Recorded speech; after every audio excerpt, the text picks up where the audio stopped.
नमस्कार, मैं अरुण कुमार। पीएससी अड्डा के यूट्यूब चैनल पे आप सभी का स्वागत है। कैसे चल रही है आप लोगों को क्लास में? मज़ा आ रहा है या नहीं आ रहा? अभी तक हम लोगों ने जितनी चीज़ें डिस्कस की है उसमें कोई डाउट या कोई समस्या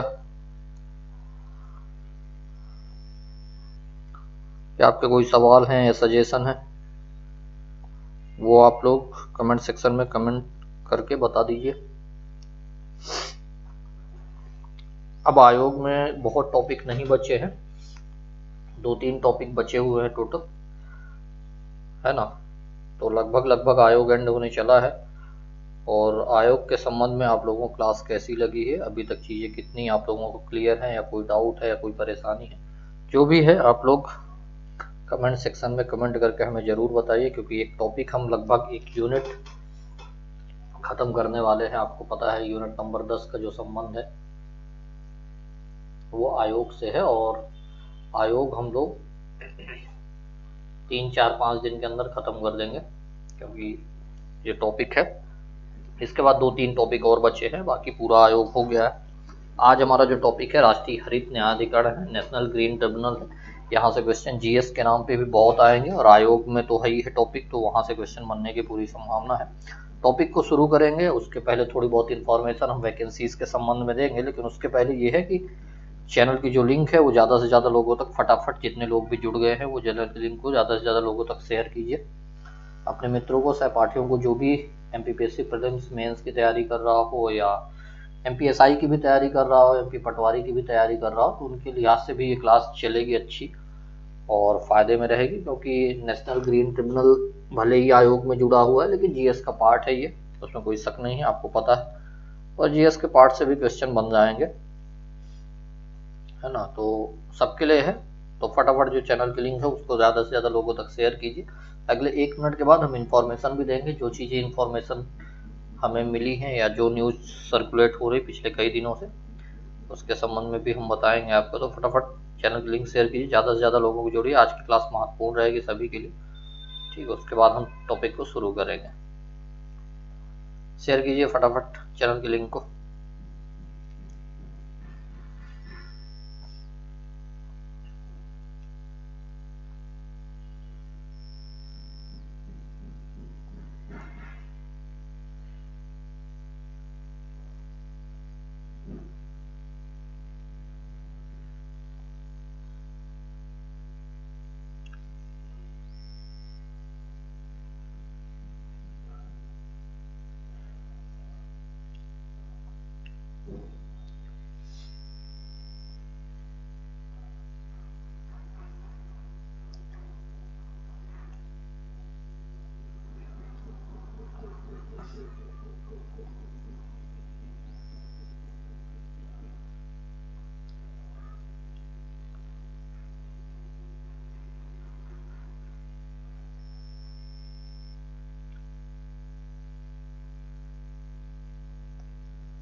चलिए, शेयर कर दिया है। उम्मीद करता हूँ आप लोग ज़्यादा से ज़्यादा लोगों को जोड़ पाए होंगे। हमारा जो टॉपिक है वो है राष्ट्रीय हरित अधिकरण या न्यायाधिकरण। ट्रिब्यूनल को हम न्यायाधिकरण भी बोलते हैं। तो हमारा टॉपिक है राष्ट्रीय हरित अधिकरण, नेशनल ग्रीन ट्रिब्यूनल, है ना। ग्रीन से आपको समझ में रहा होगा कि जो पर्यावरण से संबंधित कुछ चीज़ें होंगी, तो इसका मतलब है कि ये पर्यावरण से संबंधित है। हरित वर्ड से आप लोगों को क्लियर हो रहा है ना। तो हरित से समझ में आ रहा होगा आपको कि ये पर्यावरण के साथ संबंध है ना। अधिकरण मैंने पहले बता दिया कि ये न्यायाधिकरण, इसका मतलब जो पर्यावरण से संबंधित जो मामले होंगे ना, उन्हीं के लिए न्याय प्रदान करने वाला कुछ ये संस्था होगी, है ना। नाम से इतना चीजें तो समझ में आ रही होंगी आपको। क्लियर है या नहीं? राष्ट्रीय तो राष्ट्रीय है, नेशनल लेवल पे काम कर रहा है ये, है ना।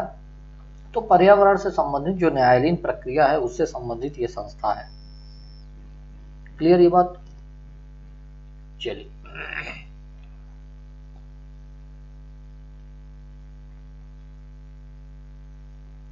चलिए इसके विषय में थोड़ा सा हम लोग समझेंगे, परिचय तो फिर हम स्टार्ट कर देंगे, ठीक है। लेकिन ये है कि पर्यावरण आपको पता है कि बहुत जो है सेंसिटिव मुद्दा है ना।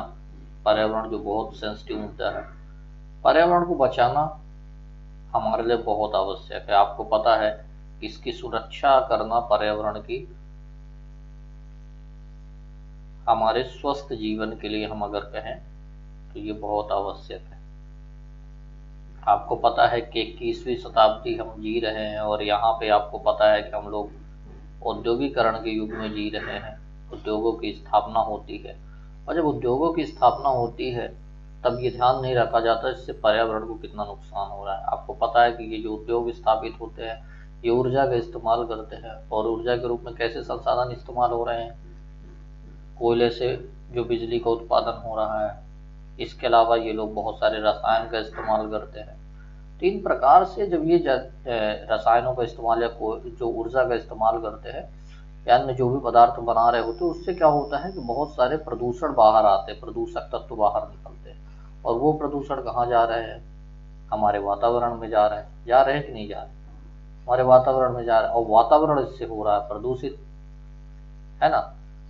तो ऐसे जो वातावरण प्रदूषित होता है इससे किसको संकट आ रहा है? मानव जीवन को संकट आ रहा है, या हम जिसको कहें कि मानव के साथ साथ पशु पक्षियों को भी संकट आ रहा है कि नहीं आ रहा है ना।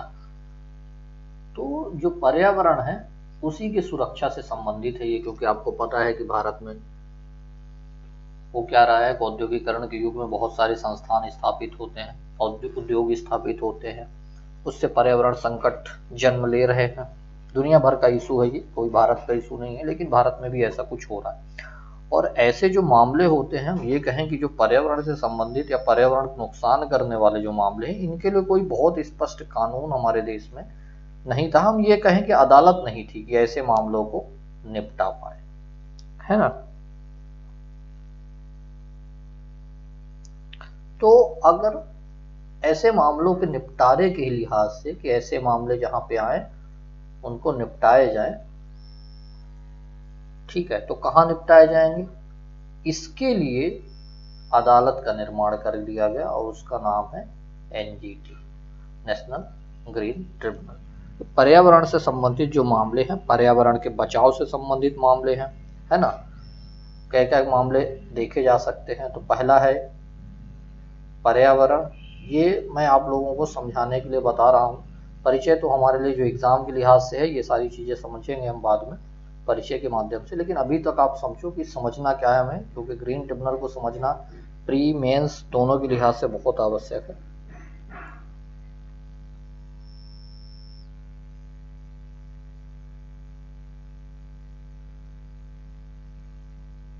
ठीक है, तो पर्यावरण से बचाव के लिए, है ना, पर्यावरण से बचाव के लिए ऐसी संस्था उपयोगी है। मतलब हम ये कहें कि एनजीटी की कौन कौन से मामले देखेगी या किस मामले को वो टैकल करेगी। तो पहला है पर्यावरण से बचाव के मामले, दूसरा वनों से संरक्षण के मामले, या हम जिसको वन संरक्षण कह दें, वन संरक्षण के मामले। इसके अलावा अन्य जो प्राकृतिक संसाधन होंगे, अन्य जो प्राकृतिक संसाधन है,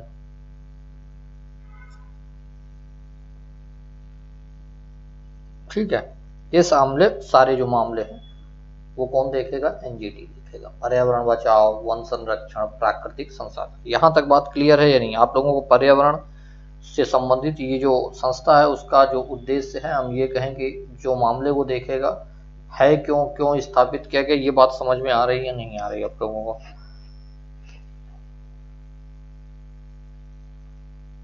ठीक है, इसके अलावा और क्या हो सकता है इसका उद्देश्य?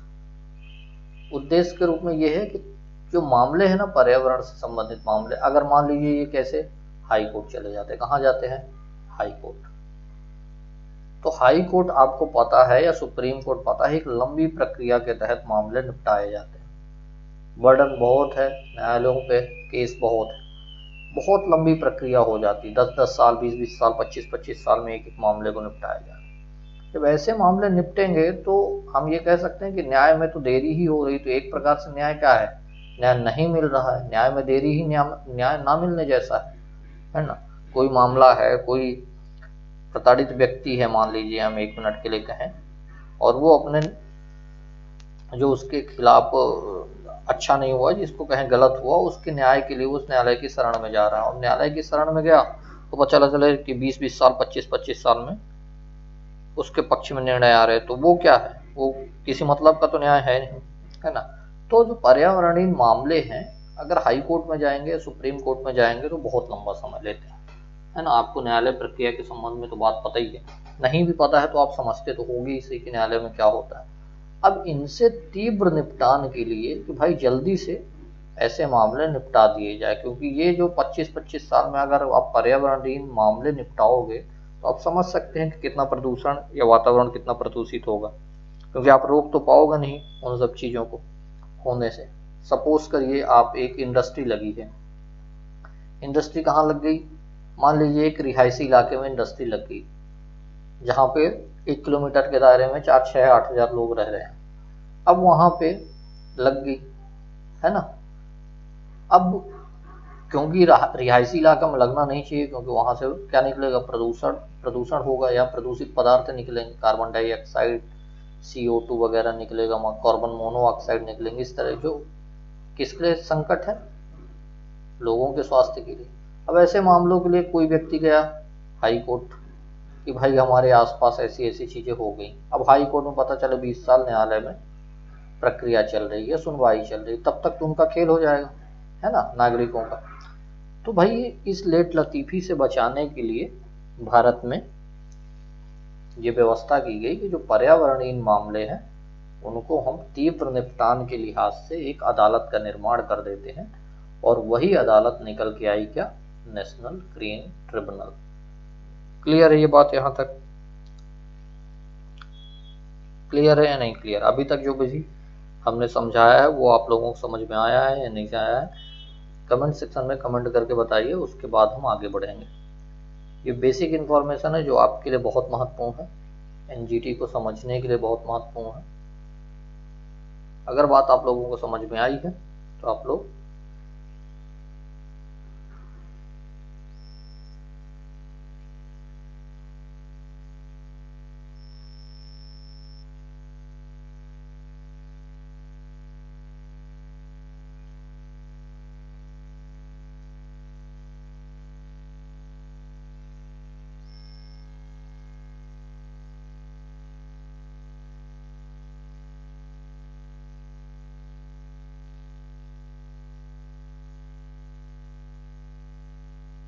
कमेंट करके हमको बताइए।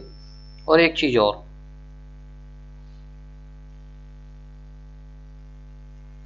हमें आप मध्य प्रदेश जो राज्य सतर्कता आयुक्त है उसके हेड का नाम बताइए। फटाफट कमेंट सेक्शन में 2 चीज़ें कमेंट कीजिए, आप लोग आंसर कीजिए। पहले तो ये है कि अभी तक जो भी एनजीटी हमने बताया आप लोगों को, एक बेसिक इन्फॉर्मेशन दी अंडरस्टैंडिंग के लिए, वो बात समझ में आई है या नहीं आई है उसके संबंध में बताएं।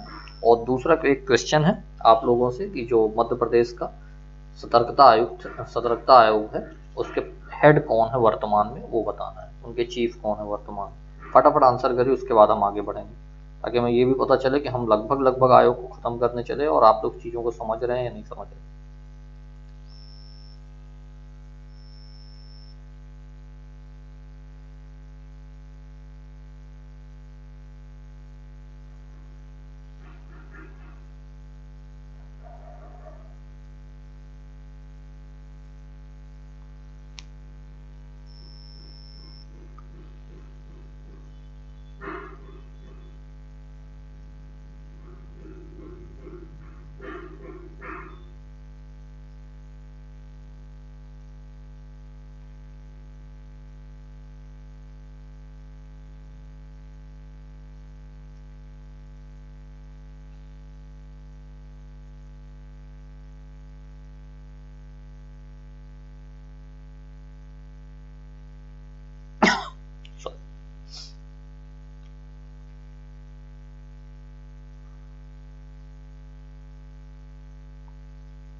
चलिए, उम्मीद करता हूँ आप लोग जो एनजीटी है उसको बहुत अच्छे से अब आप समझ गए होंगे। एनजीटी का क्या उद्देश्य है, क्यों ऐसी संस्था का निर्माण किया गया, ऐसी अदालत का निर्माण किया गया भारत में, ऐसी क्या जरूरत थी जब भारत में already district court, high court या सुप्रीम कोर्ट काम कर रहे हैं, वो सारे मामले देखते हैं, है ना। तो अब आप लोग ऐसी बात समझ गए होंगे कि भाई क्या कारण था जिसकी वजह से इसका निर्माण किया गया। ठीक है, चलिए अब हम शुरू करते हैं इसका परिचय, इंट्रोडक्शन। एक प्रकार से हमने बैकग्राउंड समझ लिया, अब इसका इंट्रोडक्शन देखते हैं, इसके संबंध में क्या बातें हैं वो देखते हैं। सबसे पहली बात, राष्ट्रीय हरित प्राधिकरण है ना, या न्यायाधिकरण, कुछ भी लिखा आएगा आपको टिक करना है, सेम बात है। राष्ट्रीय हरित न्यायाधिकरण अधिनियम 2010, यानी कि सिंपल सी बात है कि ये जो राष्ट्रीय नेशनल ग्रीन ट्रिब्यूनल एक्ट लाया गया, कब, 2010 में, उसके द्वारा, नेशनल ग्रीन ट्रिब्यूनल एक्ट 2010 के द्वारा भारत में एक राष्ट्रीय हरित न्यायाधिकरण या हरित अधिकरण की स्थापना की गई। क्लियर है, इसमें समझने जैसी कोई बात नहीं है, बस आपको ये याद रखना है कि जो राष्ट्रीय हरित प्राधिकरण अधिनियम 2010 से ये बिल लाया गया और बिल के माध्यम से भारत में एक राष्ट्रीय हरित अधिकरण की स्थापना की गई। अब आप लोग ये बताइए, हम अगर इसको कहें ये किस प्रकार की संस्था है, संवैधानिक है, सांविधिक है, कार्यकारी है, या इनमें से कोई नहीं? फटाफट बताइए, इनमें से कैसी संस्था है, बताइए। हमने बता दिया कि इस एक्ट के माध्यम से हमने पिछले 25-30 दिनों से, लगभग 25 एक दिनों से पूरा का पूरा आयोग पढ़ा, कितनी बार भी हमने इन सब चीज़ों को समझा, संवैधानिक, सांविधिक, कार्यकारी। ठीक है, अब मैं बता रहा हूँ आपको कि राष्ट्रीय हरित प्राधिकरण अधिनियम 2010 के द्वारा संसद में लाया गया है और इसके द्वारा भारत में एक राष्ट्रीय हरित न्यायाधिकरण की स्थापना की गई। अब आपको बताना है कि संस्था कैसी है। 4 ऑप्शन मैंने आपको दे दिए हैं कि ये संवैधानिक संस्था है, फटाफट आंसर करिए कमेंट सेक्शन। दूसरा, ये सांविधिक संस्था है। तीसरा, ये कार्यकारी संस्था है। और चौथा, नन ऑफ द अबव। बताइए फटाफट।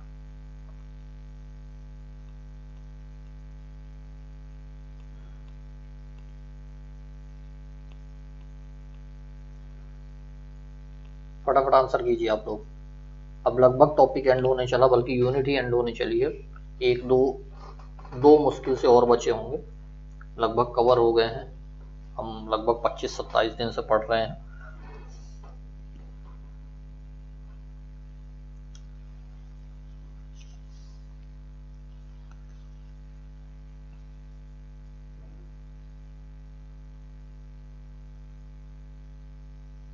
फटाफट आंसर करिए, उसके बाद ही हम आगे बढ़ेंगे। बताइए।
चलिए, उम्मीद करता हूं आप लोग फटाफट आंसर कीजिए, आप लोगों को पता होगा। ठीक है, मैं देखता रहूँगा। चलिए आगे बढ़ते हैं। यह एक विशेष पर्यावरण अदालत है, मतलब ये है कि विशेष है ये, इसके अलावा यहाँ पे कोई भी मामले नहीं सुने जाएंगे। केवल और केवल किसके मामले सुने जाएंगे? पर्यावरण संबंधित मामले। ठीक है, याद रहेगा, विशेष पर्यावरण अदालत है जो पर्यावरण की सुरक्षा यानी कि एनवायरनमेंट की देखरेख करेगी। इसके अलावा उसका संरक्षण, बचाने का तरीका, हम कहें कि बचाने का प्रयास, वनों के संरक्षण, जैसे मैंने पहले ही बताया कि वनों के संरक्षण से संबंधित जो मामले हैं वो भी देखेगी।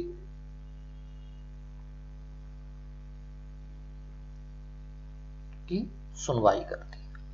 ठीक है, तो कैसे कैसे मामले देखेगी? पर्यावरण की सुरक्षा से संबंधित, उसके संरक्षण से संबंधित, वनों के संरक्षण से संबंधित मामले देखेगी और उससे संबंधित जो अन्य मामले हैं उनकी सुनवाई करेगी। ठीक है, चलो क्लियर है ये बात यहाँ तक? ठीक है, दो बातें अच्छे से पता है आपको। इसकी स्थापना देख लो, 18 अक्टूबर, ये स्थापना डेट बेहद महत्वपूर्ण है आपको, 2010, 18 अक्टूबर 2010, इसको आप स्टार मार्क कर लीजिए। ये पॉइंट आपके लिए बहुत महत्वपूर्ण है क्योंकि स्थापना डेट ही पूछने वाला है आपसे वो।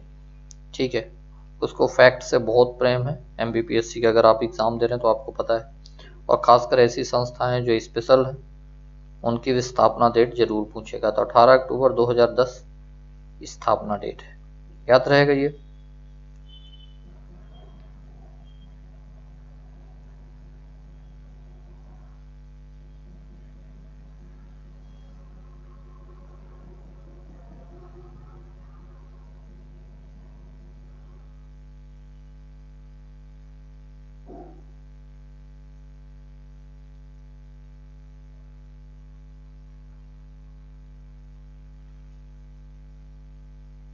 चलिए, याद रहेगा 10 अक्टूबर 2010। ये डेट बहुत महत्वपूर्ण है, मैं बार बार बोल रहा हूँ, ये बहुत महत्वपूर्ण डेट है।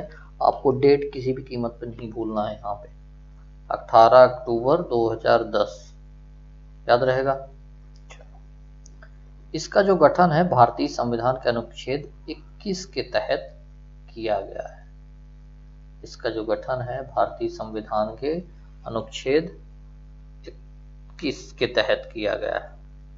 इसीलिए मैंने आपसे पूछा था कि आपको ये बताना है कि जो संस्था है, ये जो अदालत है, ये संवैधानिक संस्था है या नहीं संस्था, या नहीं है, या संवैधानिक है, ये जो भी है आपको बताना जरूर है। ठीक है, केवल अभी मैंने थोड़ा सा ये बता दिया कि आर्टिकल 21 से इसको लिया गया है और उसी के तहत इसकी स्थापना हुई है। चलिए बताइए, फिर से बताइए, मैं फिर से आप लोगों से पूछ रहा हूँ, बताना है आपको। इसके लिए पर्यावरण मंत्रालय, ध्यान रखना, पर्यावरण मंत्रालय जो है इसकी नोडल एजेंसी, नोडल एजेंसी याद रहेगा। पर्यावरण से संबंधित मामला है तो नोडल एजेंसी पर्यावरण मंत्रालय होगा। वैसा तो है नहीं कि वित्त मंत्रालय इसको देखने लगेगा या होम मिनिस्ट्री देखेगी, है ना। पर्यावरण से संबंधित मामला है तो पर्यावरण मामला देखेगी कौन? पर्यावरण मंत्रालय। ठीक है,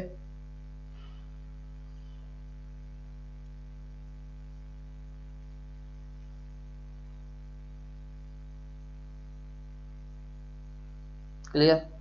नोडल एजेंसी याद रहेगा। यह एक सांविधिक एवं अर्ध न्यायिक निकाय है। यहाँ पे बात आ गई है, जिनने आंसर नहीं किया है उसे तो पता ही चल गया होगा, जिन्होंने आंसर किया है वेल एंड गुड। ठीक है, उन्हें पता था इसलिए उन लोगों ने आंसर किया। ये देखिए सांविधिक है, अब मैं फिर से बता रहा हूँ, संविधान में इस संस्था का कोई उल्लेख नहीं था। ठीक है, कैसी कोई संस्था होगी, ये 2010 में एक एक्ट के माध्यम से इसको स्थापित किया जा रहा है। ठीक है, तो इसलिए ये सांविधिक संस्था है और अर्ध न्यायिक है। ठीक है, मतलब है कि एक प्रकार से न्यायालय जैसा काम करती है। ठीक है, तो ये बात समझ में आई कि नहीं आई?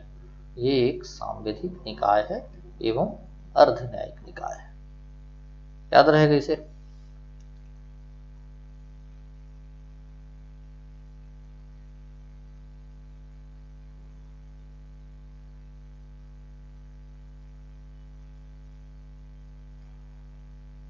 चलिए इसके मुख्यालय की बात कर लेते हैं। इसमें जितना भी परिचय में दिया हुआ है इंट्रोडक्शन में, ये सारे फैक्ट आपके एग्जाम के लिहाज से बहुत महत्वपूर्ण है। यहाँ पे कुछ भी आपको मिस नहीं करना। पहले आपको एक्ट भी याद रखना है ना, कैसे कैसे मामले देखे वो आपको पता होना चाहिए। स्थापना की डेट आपको बहुत ही अच्छे से पता होना चाहिए, बिल्कुल नहीं भूलना चाहिए।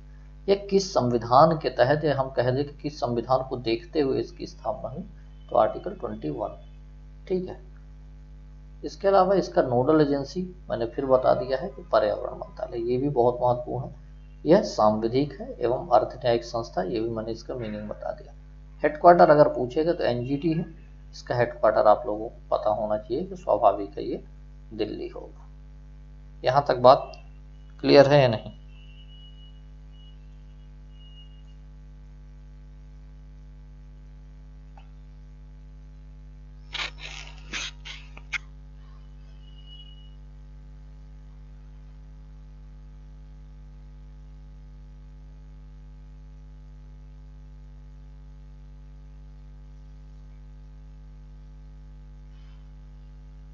चलिए आगे बढ़े।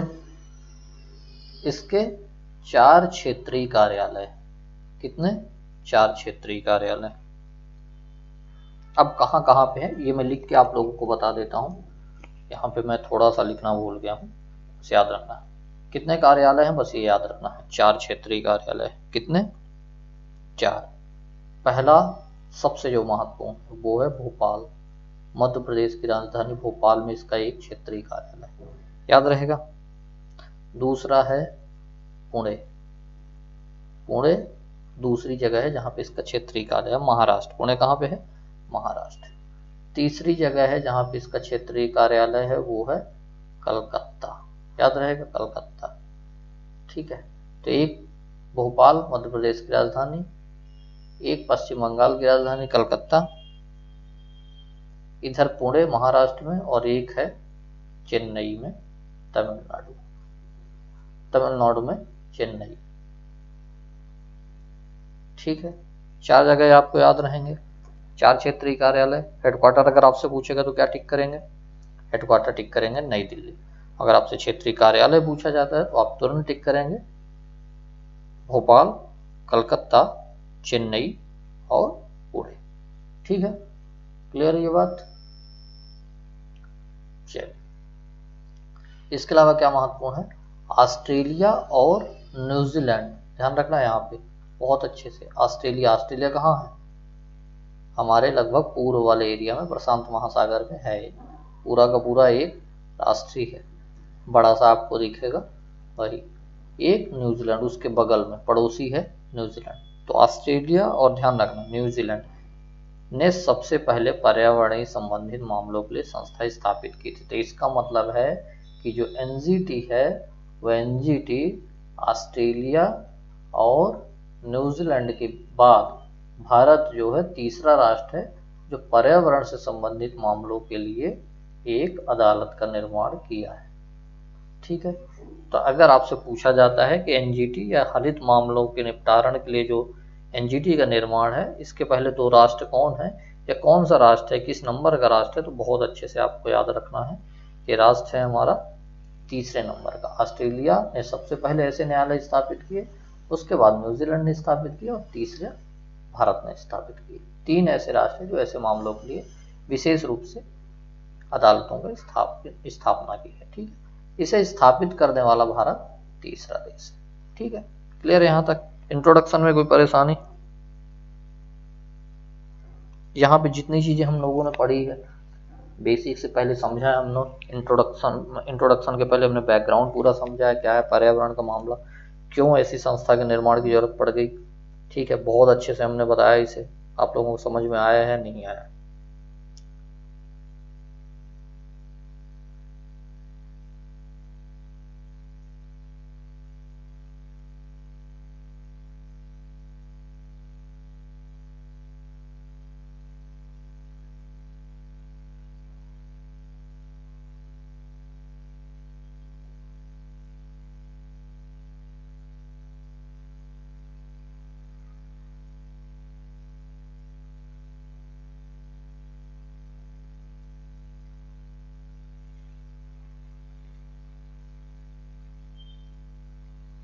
चलिए ठीक है, आई होप कि आप लोगों को जो परिचय है और जो बैकग्राउंड है, दोनों बातें बहुत अच्छे से आपके दिमाग में हर चीज बैठ गई होगी, इंट्रोडक्शन एंड बैकग्राउंड। चलिए एक क्वेश्चन मैं आपसे फिर पूछ रहा हूँ, आपको आंसर करना है। आपको ये बताना है कि जो मध्य प्रदेश सतर्कता आयोग है, उसके जो चीफ है, जो मुख्य सतर्कता आयुक्त हैं, उनकी नियुक्ति कौन करता है? फटाफट आंसर करिए, उसके बाद हम आगे जो वाला सेक्शन है संरचना से, उसको हम पढ़ेंगे। संरचना मतलब एनजीटी में संरचना।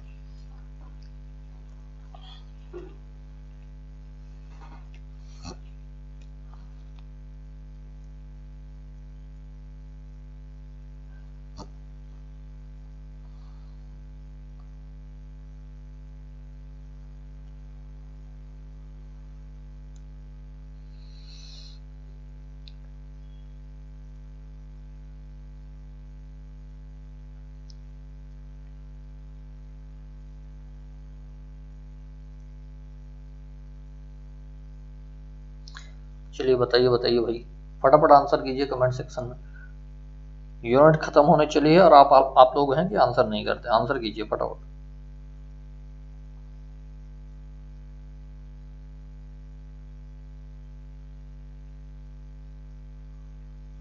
बताइए कि नियुक्ति कौन करता है? जो चीफ सतर्कता आयुक्त है, चीफ विजिलेंस ऑफिसर है मध्य प्रदेश में, ध्यान रखना मध्य प्रदेश में मैं पूछ रहा हूँ, उनकी नियुक्ति कौन करता है? फटाफट आंसर कीजिए।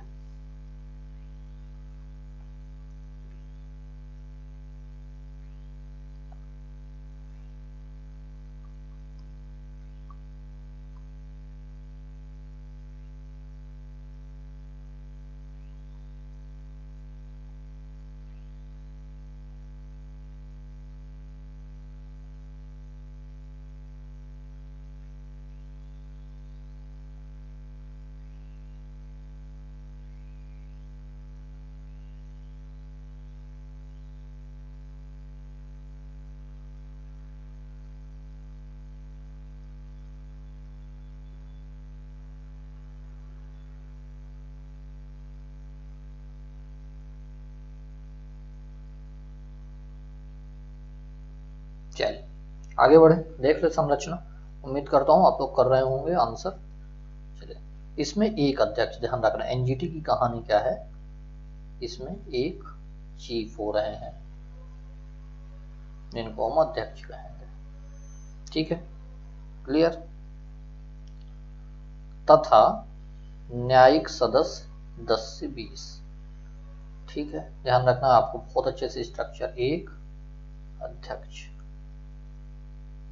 ठीक है, 10 से लेके 20 तक न्यायिक सदस्य।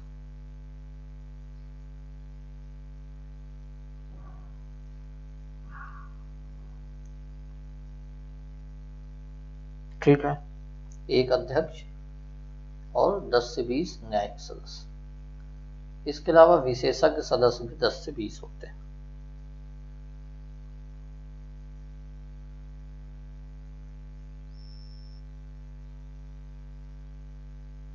ठीक, कितने लोग एग्जैक्ट तो नहीं दिख रहा, लेकिन फिर भी एक अध्यक्ष होगा, 10 से 20 न्यायिक सदस्य रहेंगे उसमें, और 10 से 20 विशेषज्ञ। विशेषज्ञ का मतलब कि पर्यावरण से संबंधित जो विशेषज्ञ होंगे वो लोग होंगे। ठीक है, क्लियर है ये बात? क्लियर है? नहीं, संरचना याद रहेगा आप लोगों को?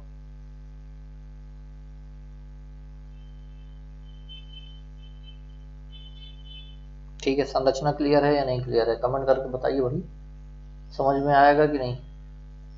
न्यायिक सदस्य कितने रहेंगे? 10 से 20, और विशेषज्ञ सदस्य जो पर्यावरण से संबंधित मामलों के जानकार होंगे, विशेषज्ञ होंगे, उसमें कितने होंगे? 10 से 20। ठीक है,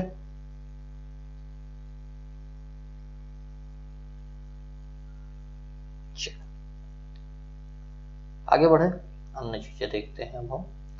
एक तो एनजीटी के प्रथम अध्यक्ष आपको बहुत अच्छे से याद रखना है, जब बने थे तो काफी चर्चा में थे, उनका नाम था लोकेश्वर सिंह पांटा। ये पंत नहीं है, ये सब पंत वाले नहीं है, ये पांटा वाले पांटा है।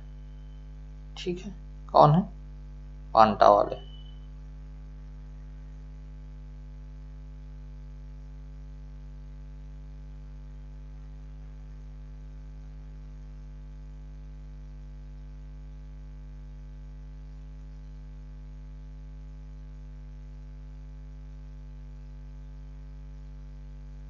चलिए, तो लोकेश्वर सिंह पांटा याद रहेंगे, पंत नहीं, ध्यान रखना, लोकेश्वर सिंह पांटा इनके पहले अध्यक्ष थे। वर्तमान में आपको याद रखना है, बहुत महत्वपूर्ण है, एनजीटी के वर्तमान अध्यक्ष आदर्श कुमार गोयल, ध्यान रखना है, ए के गोयल, है ना। अभी कोई आपको पता होगा 2 दिन से चर्चा में है, जो इलेक्शन कमीशन है अपना, इलेक्शन कमीशन है अपना, यहाँ पे एक आयुक्त जो है उनकी नियुक्ति की गई है, कोई गोयल वो भी है, तो उनके संबंध में ये बात की गई है, उनके लिए तो नहीं, पर ये कहा गया है कि सुप्रीम कोर्ट ने कहा है कि भाई कैसे आप लोग अध्यक्ष बनाते हो या सदस्य बनाते हो, इसकी इंफॉर्मेशन चाहिए हमें। और साथ ही साथ कई मामलों पे सवाल खड़े किए गए हैं कि निष्पक्ष रूप से जो इलेक्शन कमीशन ऑफ इंडिया है वो काम नहीं कर रहा है, ठीक है। तो ये तो बाहर की बात है, अब आपको ये सब चीज़ें नहीं बहुत अच्छे से याद रखना, करंट के लिए बस याद रखना, थोड़ा सा एनालिटिकल चीज़ है। लेकिन यहाँ पे लोकेश्वर सिंह पांटा को बहुत अच्छे से याद रखना है, ये पहले एनजीटी के अध्यक्ष, वर्तमान में पूछा जाए तो आदर्श कुमार गोयल, ठीक है,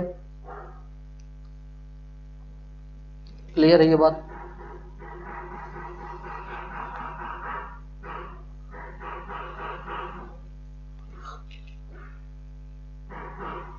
इतनी बातें समझ में आई या नहीं आई, फिर हम आगे बढ़ेंगे।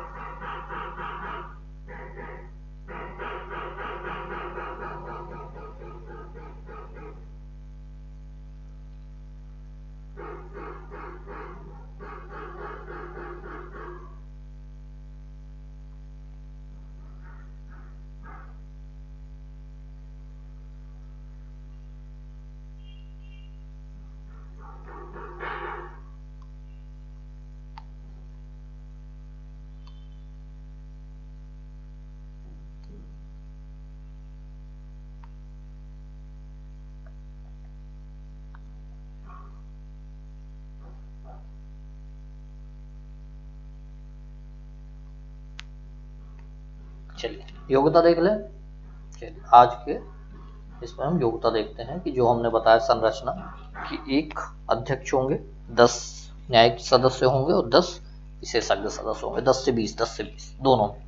अब योग्यता क्या है, ध्यान रखना, अध्यक्ष की बात कर रहे हैं हम, ध्यान रखना, एनजीटी के अध्यक्ष की बात करें, बहुत अच्छे से याद रखना है आपको, यहाँ हम अध्यक्ष की बात कर रहे हैं, किसके, एनजीटी के। सुप्रीम कोर्ट का न्यायाधीश या किसी भी उच्च न्यायालय का मुख्य न्यायाधीश जो सेवानिवृत्त हो गया हो या वर्तमान में हो, दोनों स्थिति में अध्यक्ष होंगे। बहुत अच्छे से याद रखना है, यहाँ पे भूलना नहीं है। अध्यक्ष कौन होगा, अध्यक्ष कौन होगा, अच्छे से याद रखना है, या तो वो सुप्रीम कोर्ट का न्यायाधीश या जज होगा, या किसी हाई कोर्ट का चीफ जस्टिस होगा, है ना। अगर सुप्रीम कोर्ट गए तो जस्टिस की बात करेंगे, और अगर हाई कोर्ट आए तो चीफ जस्टिस की बात करेंगे, और वो भी इनमें से अगर वो सेवानिवृत्त हो गए हों तो भी चलेगा, और अगर वो वर्तमान में हो तो भी चलेगा। तो जनरली ये देखा जाता है अगर वर्तमान में होंगे तो ऐसा कुछ होता ही नहीं है कि उनको अध्यक्ष बनाया जाएगा, उनको उनके पद से हटाया जाएगा, ऐसा कुछ नहीं होता है, वो छोड़ के आए। लेकिन एक हाँ कि योग्यता रखी गई है कि आप ऐसी स्थिति में भी बना सकते हैं। ध्यान रखना, सुप्रीम कोर्ट में जस्टिस और हाई कोर्ट में चीफ जस्टिस।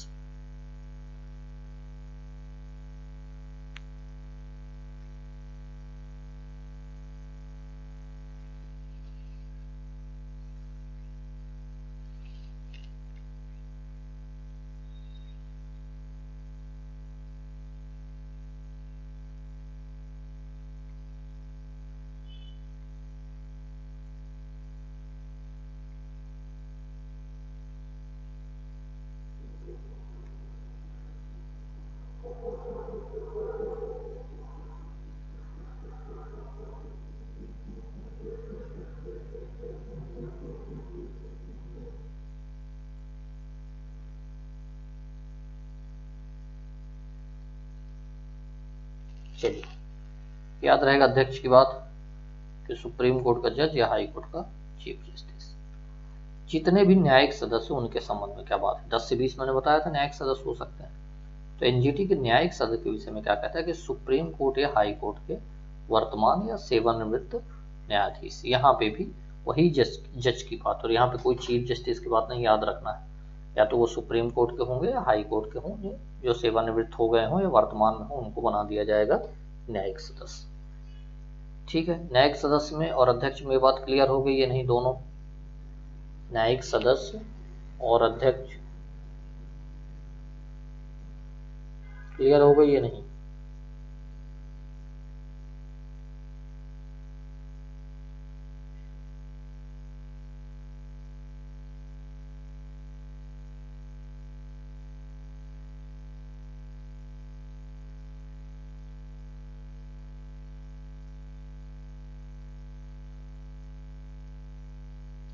ठीक है, हमने एक देख लिया अध्यक्ष के संबंध में योग्यता, हमने देख ली 10 से 20 न्यायिक सदस्य की योग्यता।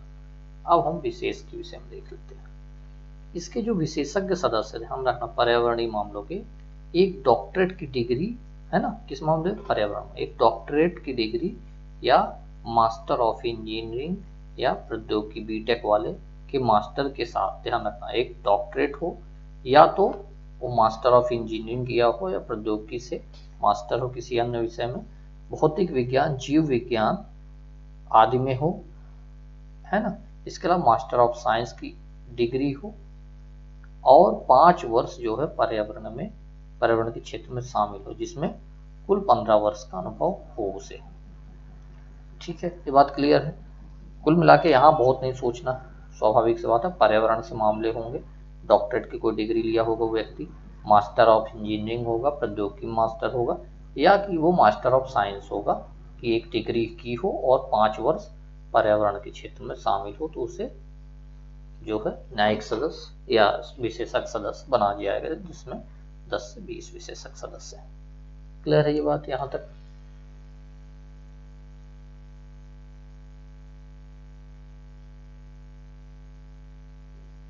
क्लियर है ये नहीं?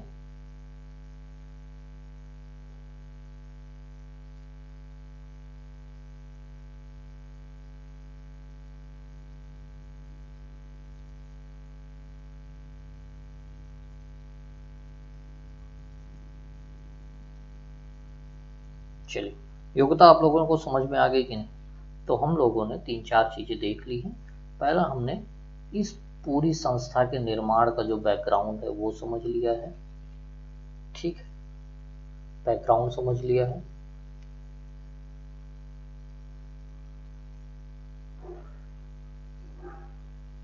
इसके अलावा हम लोगों ने पूरा का पूरा इंट्रोडक्शन देख लिया, कैसे स्थापना हो रही है, कब हुई है।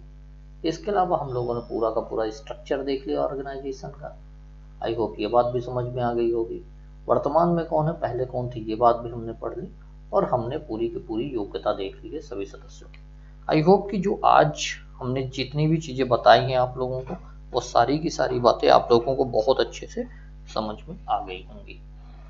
ठीक है, और अगर नहीं आई है, कोई डाउट है, तो आप हमसे सवाल जो है पूछ सकते हैं।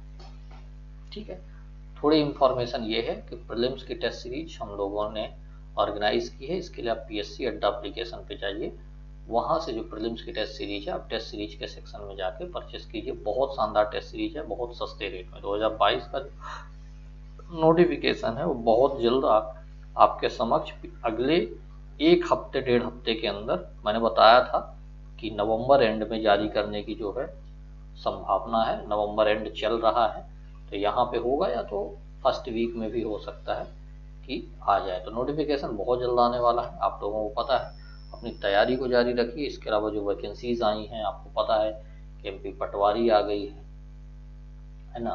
वन रक्षक की बहुत जल्दी 2-3-4-5 दिनों के अंदर ही जारी होने की संभावना है, इस मंथ तक। इसके अलावा एसआई की भी जारी होने वाली है। तो जिसकी भी तैयारी कर रहे हैं आप लोग फटाफट जो है तैयारी आप लोग जो है अच्छी कर लीजिए, या पढ़ाई शुरू कर दीजिए,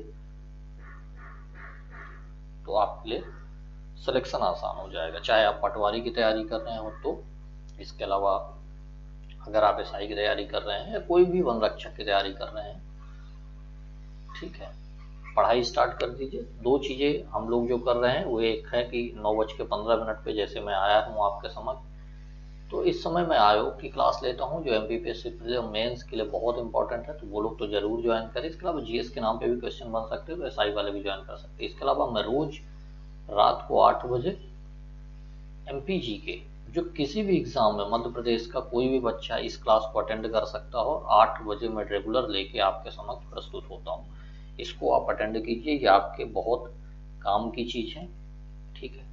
और टेस्ट सीरीज को परचेस कीजिए। क्लास और टेस्ट सीरीज आपके लिए बहुत महत्वपूर्ण है।